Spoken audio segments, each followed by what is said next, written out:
Um, so today I just wanted to share with you a couple of things. How many times there's been market crash or market correction.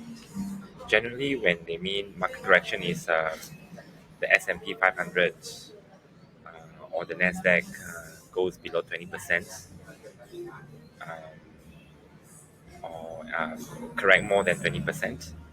And if correction is more than 30%, it's actually considered a market crash.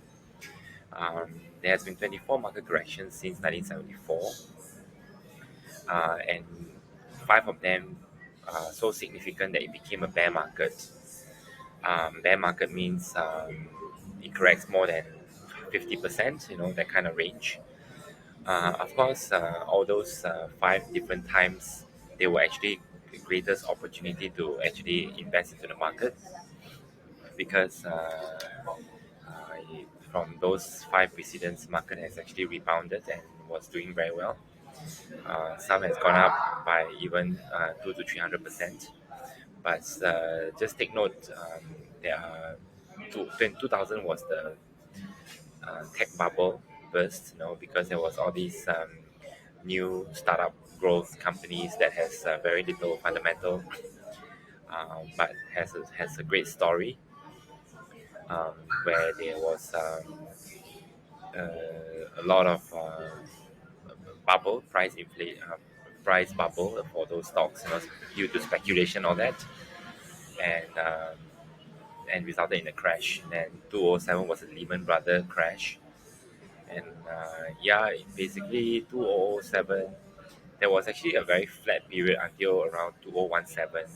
So, like for example, Microsoft and all that, those period of 10 years, you can see that the stocks was going flat, and kind of like there was a market upswing only 2018. So just take note that even if you buy stocks that are very has great fundamentals, um, the rule of thumb is always to be patient and to continue to dollar cost averaging, very disciplined kind of investing, and of course you get the.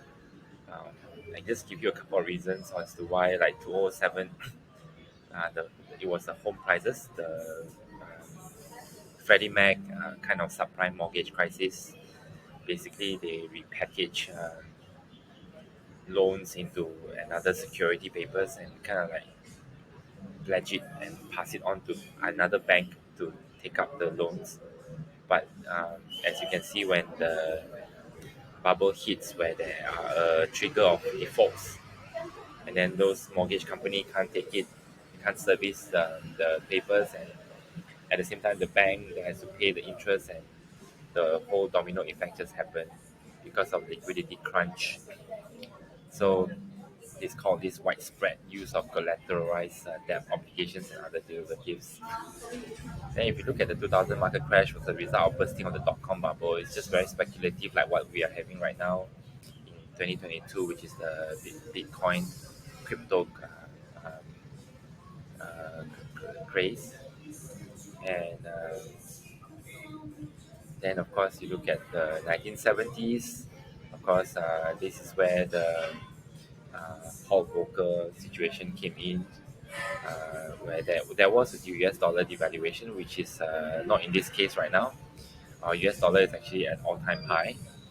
Um, but yeah, but this was also a period whereby there was stagflation. There was a rise in the inflation at the same time. There was also great inflation in prices. In fact, the inflation in the prices outweighs the growth in the wages.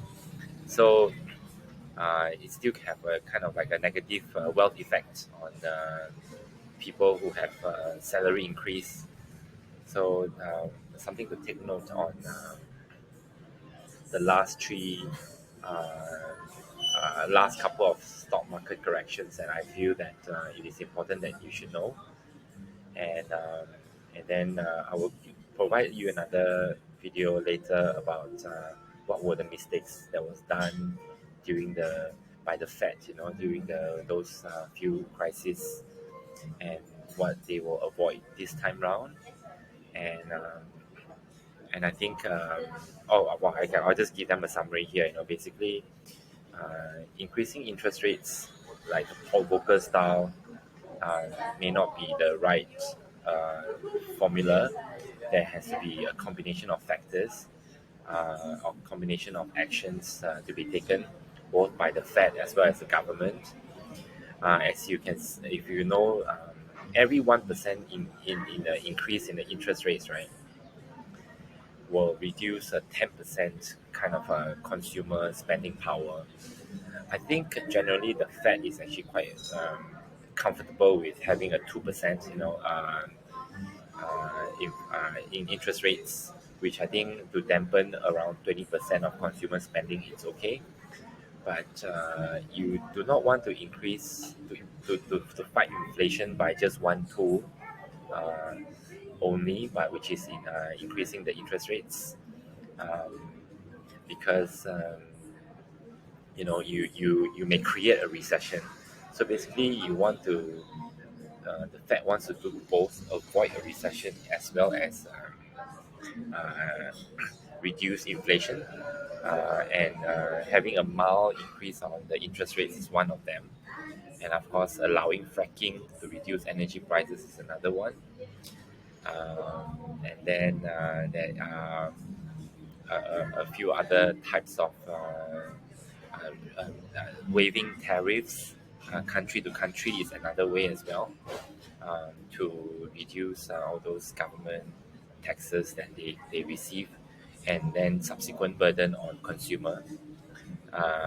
So these are the things that probably I will lay them down in a more structured manner on the various tools that are available.